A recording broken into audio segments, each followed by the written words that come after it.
amigos da TVC Rio, leitores do jornal Tribuna da Imprensa Livre, estamos iniciando aqui mais um programa Tribuna na TV com o apoio cultural da Faculdade Pinheiro Guimarães e da Cachaçaria Magnífica.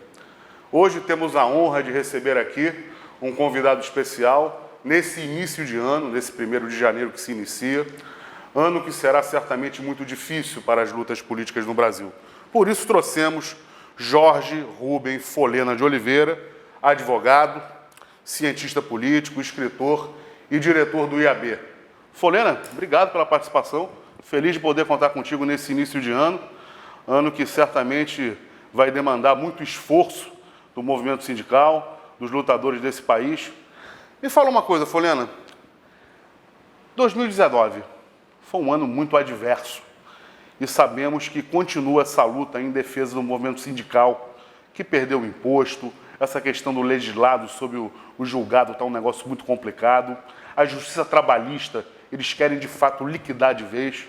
Fala para mim como é que você viu esse ano que passou e como é que vai ser a luta para manter o movimento sindical pujante em defesa da classe trabalhadora. Por favor, obrigado. Daniel, muito obrigado pelo convite. É uma satisfação estar aqui no seu programa, nessa entrevista, nesse início de ano.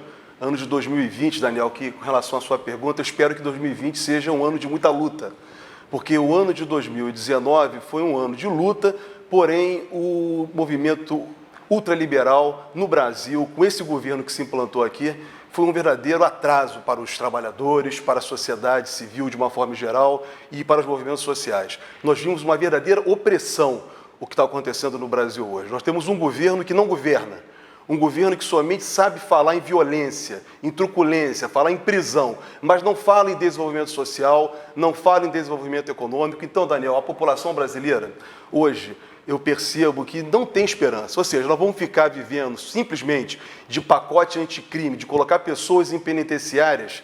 Ou seja, a população brasileira vai ficar toda ela encarcerada, porque parece que o governo só governa, Daniel, falando em crime, falando em violência. É um governo que não apresenta uma proposta para criar um emprego. Você tocou, Daniel, na questão dos direitos sociais. Correto. A reforma trabalhista que Michel Temer iniciou após o golpe do impeachment de 2016 não gerou um emprego sequer, Daniel. Já passaram mais de 2 anos e meio e o que eles falavam? Não, vamos fazer uma reforma trabalhista porque os trabalhadores terão emprego. E o que nós vimos é um desemprego total. É um governo, tanto o governo de Temer como o governo de Bolsonaro, um governo que não leva esperança.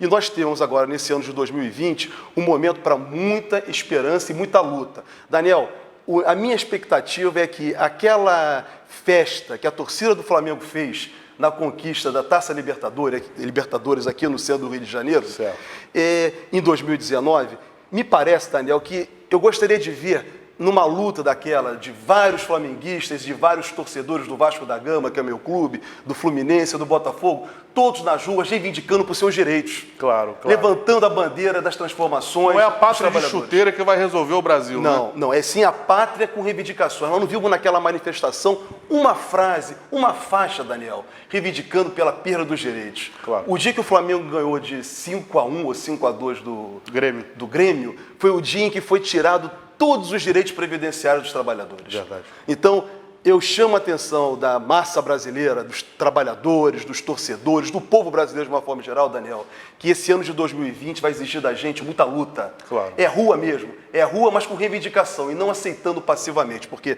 se continuarmos assim, não vamos ter direito nenhum e vai todo mundo para a cadeia, porque é isso que o governo pretende. Claro. Agora, Folena, doutor Folena. Folena, Daniel, fica à vontade. Você é um irmão. Me tira uma dúvida, meu amigo. A gente percebe que aquele discurso anticorrupção que elegeu o presidente Bolsonaro, ele começa a ser colocado em xeque em função... Primeiro começou um ano atrás com a história do Queiroz. E agora volta à tona essa questão do Eduardo Bolsonaro, com a questão do chocolate lá da empresa dele, do sócio. Você acha que esse discurso vai colar muito tempo ou isso está sendo desmontado aos poucos? Eu acho que já foi desmontado, Daniel. Essa discussão de corrupção não é nova, nem no Brasil, nem no mundo e na América Latina. A todo tempo, os conservadores e os liberais utilizam para combater seus inimigos rótulos de corrupção. Na verdade, a grande corrupção é praticada pelo capital.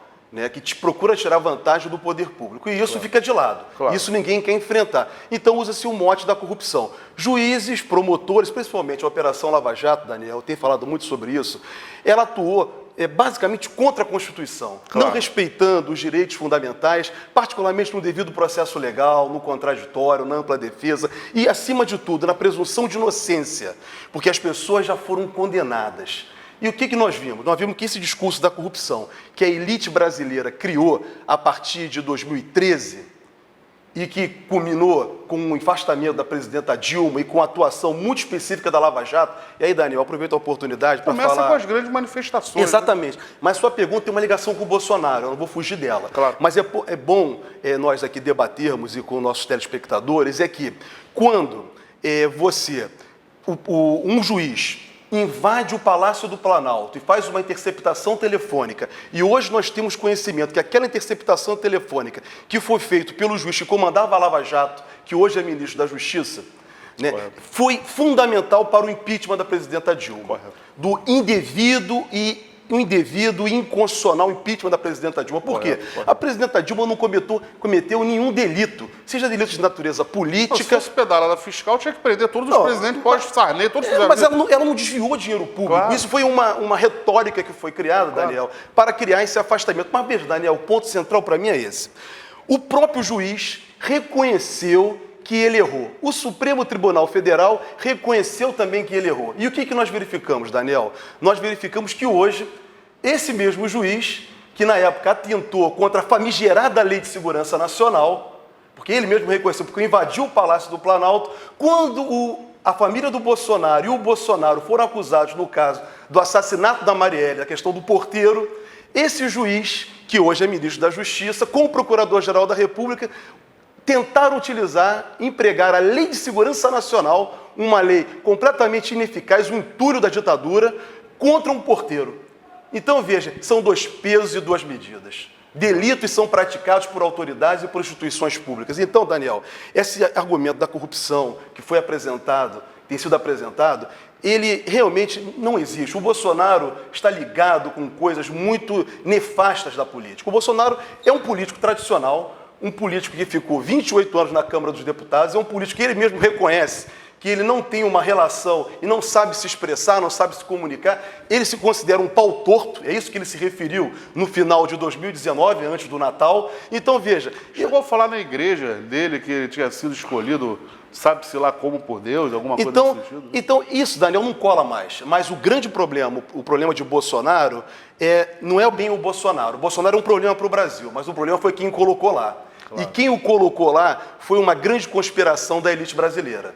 Essa elite brasileira, Daniel, que faz parte dos meios de comunicação social, empresários, políticos tradicionais, que incentivaram o ódio nesse país, que incentivaram o ódio contra o Partido dos Trabalhadores, contra o presidente Lula, contra todas as pessoas que lutavam pela transformação social. Então, o problema, Daniel, agora quem tem que resolver, se nós estamos vivendo hoje numa sociedade do ódio que Bolsonaro alimenta, é a elite brasileira. Ela tem que ser responsabilizada. E aí temos uma oportunidade. Agora, em 2020, Daniel, nesse processo eleitoral, nós temos a esperança e a convicção de que o povo brasileiro vai poder compreender que todos os direitos foram tirados e a Constituição brasileira foi rasgada. O que nós temos que resgatar é a Constituição e resgatar os direitos sociais, os direitos da população de uma forma geral. Não dá para a população viver sem comer carne. O Bolsonaro, no final do ano passado, nas festas de Natal, desejou um bom Natal sem carne. Como é que pode um governo, o país é produtor de carne, exportar carne e a população não comer carne? Porque ficou caro. Esse país ficou ingovernável. E a culpa disso, Daniel, é a elite brasileira e não tem como fugir. A questão do Bolsonaro, dos filhos e da própria elite brasileira e de muitos empresários com a corrupção. Na verdade, a corrupção foi gestada por esse pessoal. E hoje aí você veja que muitos falam mal de Bolsonaro, como alguns meios de comunicação, né, criticam o Bolsonaro, mas se o Bolsonaro faz todas essas asneiras, todas essas grosserias, todas as violências diárias contra a população, culpados são esses meios de comunicação e essa elite brasileira, Daniel. Jorge Folena, em relação ao juiz Sérgio Moro, que você abordou agora, o juiz Sérgio Moro teve um papel primordial nessa questão da Lava Jato, foi o cabeça Agora, a gente não pode ficar contra que os criminosos, os corruptos, sejam penalizados. Agora, de certa forma, a gente fazendo uma avaliação, a economia brasileira foi muito prejudicada pela Lava Jato, né? Com a desestruturação de grandes empresas de engenharia e tudo mais. A própria Petrobras agora foi colocada em xeque a sua governança, né? Administrativamente, a questão dos corruptos. Qual é o saldo positivo disso, Folena? Daniel, todos nós somos contra a corrupção e contra qualquer prática de delitos. Ninguém aqui tem para defender delitos de ninguém. Mas temos que reconhecer uma coisa. A Lava Jato ela foi totalmente prejudicial a esse país. A Lava Jato serviu a interesses estrangeiros. Por quê? A partir do momento em que a Lava Jato não respeitou um princípio de direito, do direito empresarial, que é a preservação das empresas, a Lava Jato fez com que o trabalhador brasileiro e trabalhador qualificado, trabalhadores que trabalham para a engenharia, que exporta serviços, ficassem desempregados. E com isso não foram só as empresas de engenharia, mas tudo que passa em torno das empresas. Uma cadeia produtiva toda a cadeia produtiva, né? E também a Petrobras. A Petrobras, que a Lava Jato disse ser uma defensora, ela prejudicou a Petrobras. Hoje, o Brasil entrega todas as suas reservas de petróleo aos estrangeiros. Ou seja, a Lava Jato, senhores telespectadores, não fez benefício nenhum para o Brasil. Esses rapazes que conduziram a Lava Jato, esses juízes, eles não tiveram o menor respeito com o Brasil, o menor respeito com a soberania nacional. E aqui eu não estou falando de processo, não estou fazendo uma análise de caso específico de processo, até porque não poderia falar sobre processo específico, como advogado que sou, em respeito à ética. Mas falo aqui fazendo uma análise da conjuntura política e da conjuntura também jurídica. O Brasil entrou numa rota que a Lava Jato possibilitou, e a mídia, volto a repetir, Daniel, foi fundamental, porque se a Lava Jato existe e tem força é porque alguém alimenta, e quem alimenta é a mídia. Essa mídia, Daniel, como você bem colocou, o saldo foi muito negativo para o Brasil. Somos contra a corrupção, não queremos corrupção, queremos desenvolvimento. Queremos que a população brasileira possa ter, as crianças saiam da rua. O que nós vimos depois da Lava Jato, depois do impeachment da presidente Dilma, depois do governo de Temer e agora com o governo de Bolsonaro, Daniel, sabe o que é? São crianças nas ruas, crianças que estão pedindo esmola, meninas que estão sendo prostituídas. Ou seja, é um país no atraso, é um país que vive na pobreza. Basta andar pelas grandes cidades desse país, Daniel, e senhores telespectadores, que nós vamos verificar que a pobreza voltou. Nós estamos diante de um quadro social muito grave e que, a meu juízo, Daniel, a Lava Jato é a maior responsável por tudo isso e tem que ser devidamente responsabilizada pelo saldo negativo que trouxe ao país. E a pergunta que eu te faço, Daniel, o que a Lava Jato resgatou de dinheiro contra a corrupção que eles falaram que estavam combatendo? Ao contrário, o que nós verificamos foi que eles foram fazer um acordo com os americanos, um acordo de 2 bilhões de dólares.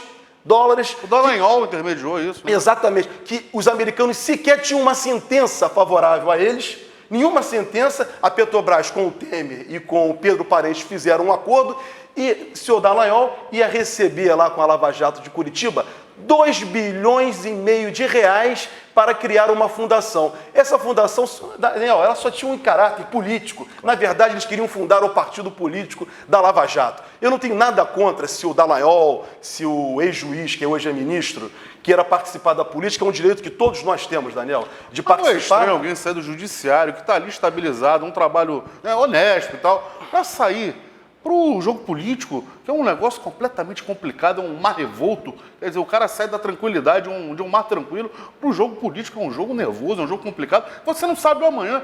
Qual a vantagem disso para o juiz Sérgio Moro? O Daniel, a sua pergunta é muito importante, é oportuna. Por quê? Diversos colegas do exterior me perguntam isso. Folena, nós não conseguimos entender como que o Brasil ainda, o Supremo Tribunal Federal do Brasil, ainda não anulou as sentenças contra o presidente Lula.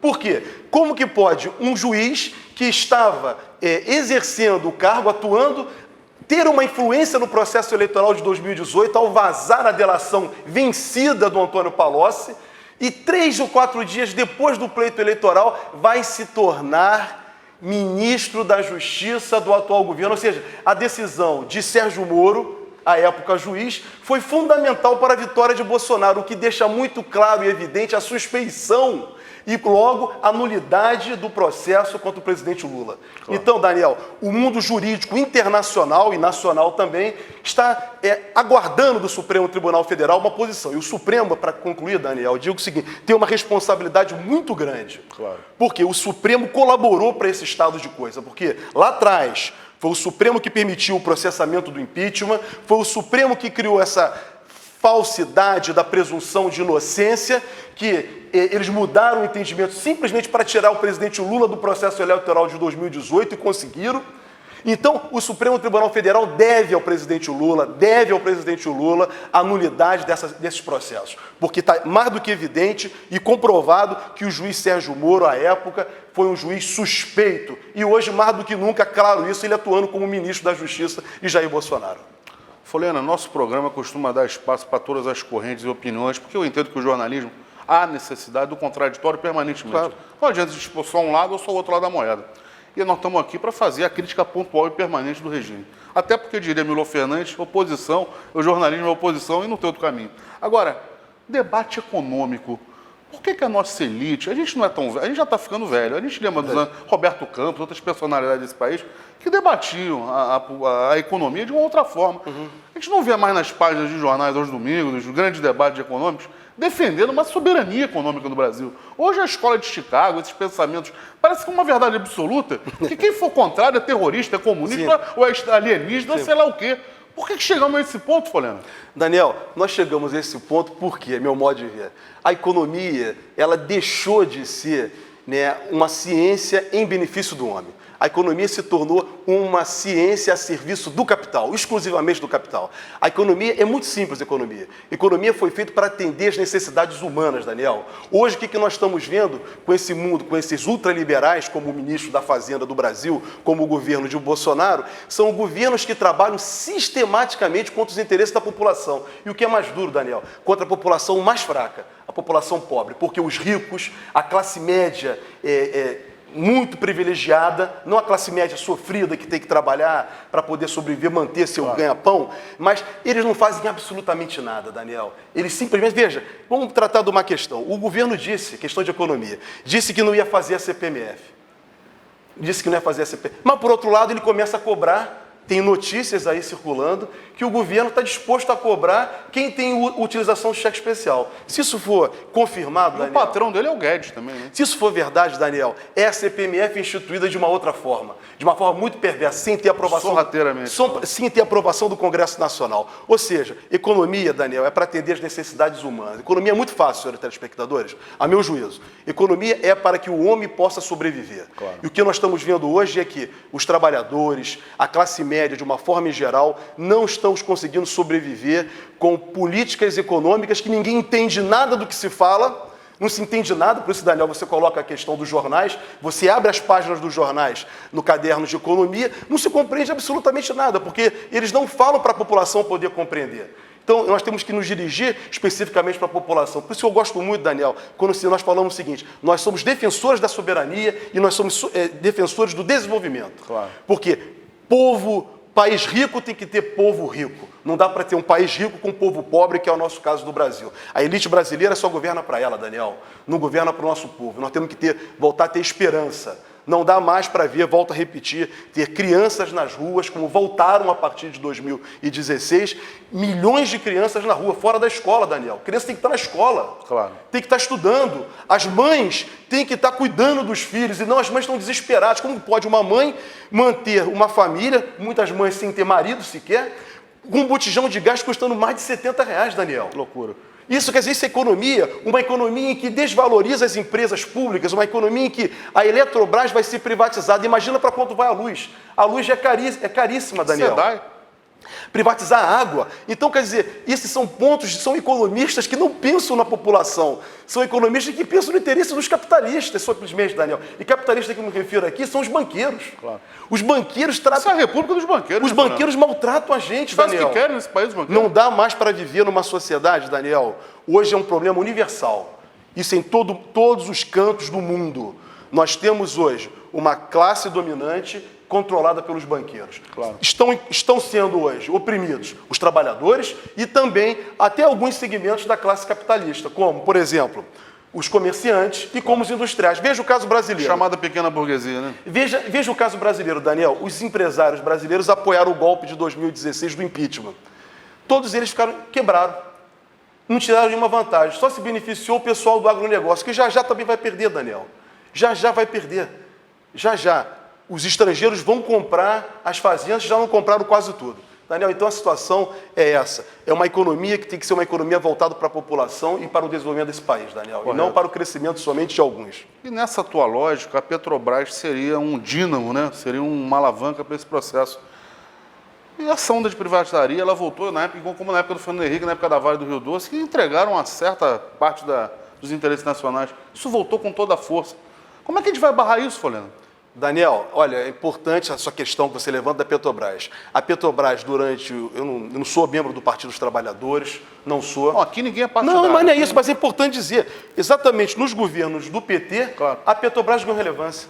A Petrobras ganhou o pré-sal, descobriu o pré-sal. Não, é importante dizer que a Petrobras foi um instrumento fundamental para o desenvolvimento social e econômico desse país. Claro. A partir do momento em que o pré-sal foi descoberto e a Petrobras voltou a se fortificar, tudo estava avançando. Veja, o preço da gasolina hoje. Nós estamos em 2020 com a gasolina custando quase R$6 o litro. Loucura. Como é que pode um país produtor de petróleo, um dos maiores produtores de petróleo do mundo, vender a gasolina a um preço desse, Daniel? Impacta toda a cadeia produtiva que a gente falou ainda agora, né? Então, Daniel, não é possível. Empresa pública é para quem tem como pressuposto fundamental a soberania nacional e o interesse público. Empresa pública não é para ser destinada para o capital, não é para dar lucro, é sim para proteger o país e seu povo. O que esses governos, o que Fernando Henrique Cardoso fez e que governos como o atual, como o do Temer e o governo atual brasileiro estão fazendo, esse governo está fazendo,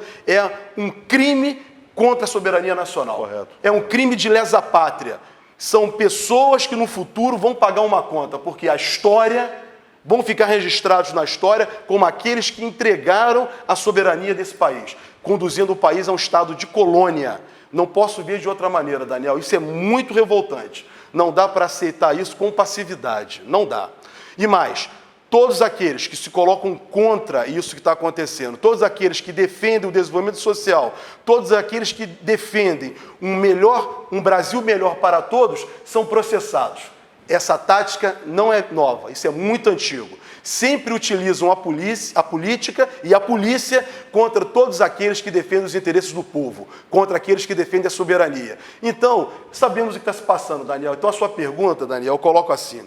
Nós, brasileiros, é que temos que ter consciência do que país nós queremos. Não dá mais para viver num país com um atraso. Eu estou me repetindo com relação a esse ponto, porque parece que nós esquecemos isso no Brasil. Parece que no Brasil está tudo mil maravilhas, porque a gente não vê as pessoas mais aceitarem tudo. Nós vimos agora uma série de informações que nos foram dadas com relação ao comportamento da Lava Jato, e as pessoas aceitaram com facilidade. Mas aceitaram por quê, Daniel? Está falando do Intercept. Exatamente. Por que aceitaram, Daniel? Aceitaram porque os meios de comunicação social sabem que erraram, mas também não podem. Eles exigem que os outros façam uma análise dos seus erros, mas eles não querem fazer a análise dos erros que eles cometeram. Correto. Ou seja, isso é uma postura, Daniel, é uma postura de pessoas que são orgulhosas, pessoas que estão afundando e que também vão perder seus negócios.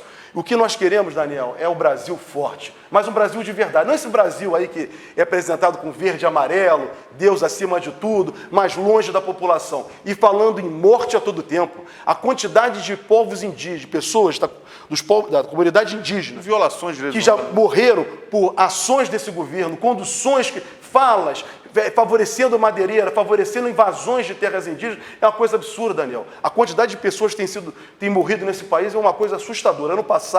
Ano retrasado, em 2018, morreram nesse país mais de 65 mil pessoas. E o ano de 2019 também morreram muitas pessoas. O que nos leva em consideração nas estatísticas são os cemitérios clandestinos.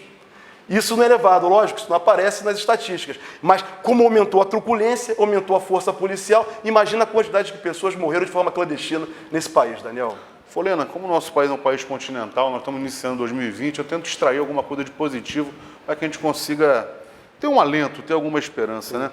A China se aproximando do Brasil, eles tendo recuado e conversado com aquela potência que emergiu de forma, atropelando aí o capitalismo mundial. Você não acha que pode surgir alguma coisa positiva de infraestrutura do Brasil num acordo Brasil-China, não? Daniel, a China tem apresentado para o mundo um encaminhamento de solução. A China é o país que mais tira pessoas da miséria. Lógico, é a maior população mundial, mas, inegavelmente, a forma com que os chineses têm conduzido a economia, o Partido Comunista Chinês tem conduzido a sua economia até aqui, mostrou que a China foi a maior revolução cultural da história da humanidade. Pelo menos na idade moderna e contemporânea. Não temos esse registro, já superaram os Estados Unidos. Ou seja... E a União Soviética. Eles hoje têm uma capacidade industrial possante. Claro. Nosso país, por exemplo, é completamente dependente dos chineses, porque nós precisamos vender para os chineses. Os demais países do mundo também são dependentes do próprio produto interno chinês, porque se cai tem um reflexo nos demais países. Ou seja, a China apresentou um modelo para a humanidade, um modelo de comunismo diferenciado. E principalmente aí, Daniel, que eu quero destacar, aí vem a esperança. Né? Nós temos que avançar pela cultura. É a cultura que é a transformação. E eu acredito que nesse país nós temos espaço, espero que tenhamos chegado no fundo do poço. E depois desse momento horrível que nós estamos passando nesse Brasil de 2019, eu diria que os 2 anos e meio de Temer, desde 2013 para cá, as coisas ficaram muito difíceis nesse país. Mas esse último ano de 2019 foi ruim para todo mundo, até quem apoiou o golpe. Até quem apoiou o afastamento, até quem defendeu o antipetismo. O país ficou muito difícil. Então, eu tenho muita esperança, Daniel, que 2020, com as eleições municipais, nós possamos apresentar novos encaminhamentos. E a eleição municipal é muito importante, porque nós vivemos nas cidades. É nas cidades que tem a vida, o nosso dia a dia. E essa eleição de 2020 ela vai ser fundamental para mostrar que o Brasil, de fato, não é que o Brasil acordou, como foi falado por muitos que defendem o fascismo, não é isso. O Brasil vai despertar para mostrar que caminho que ele quer. Temos aí o presidente Lula participando do processo político, temos uma nova realidade, uma nova esquerda que tenta se formar dentro de um nacionalismo, dentro de uma visão da defesa da soberania nacional e do desenvolvimento. Então, 2020 está aí a grande oportunidade para darmos um novo rumo para o país, sem ódio e sem palavras de desabor, como nós temos ouvido até aqui, Daniel. Com esse recado de esperança em defesa da cultura, da luta, da defesa da soberania nacional, eu desejo a todos um excelente 2020 e, Folena, obrigado pela participação. Obrigado, Daniel. Dá um voto de esperança aí para o nosso espectador. Olha, Daniel, obrigado mais uma vez pelo convite e, senhores telespectadores, vamos acreditar que 2020 vai ser um ano de muita luta. As lutas que nós vimos, né, que travamos até então, agora vão ter que se transformar em realidade. É só com luta, é só com política é que nós transformamos esse país. Não vai ser juiz, não vai ser tribunal, não vai ser esse processo repressivo de criminalização que vai levar à solução. O que vai levar à solução vai ser muita política, muita esperança e muito desenvolvimento para dar esperança para essas crianças. Sabe, Daniel? Me lembro do governador Brizola, quando ele dedicava seu governo às crianças. Então, para 2020, eu espero que a nossa bandeira seja para as crianças, para os jovens, porque jovem que não tem emprego, jovem que não tem perspectiva, leva um atraso e paralisa um país. Vamos para um Brasil novo. É isso que feliz 2020 para todos nós, em especial para as crianças do Brasil. Obrigado, uma boa noite a todos. Obrigado.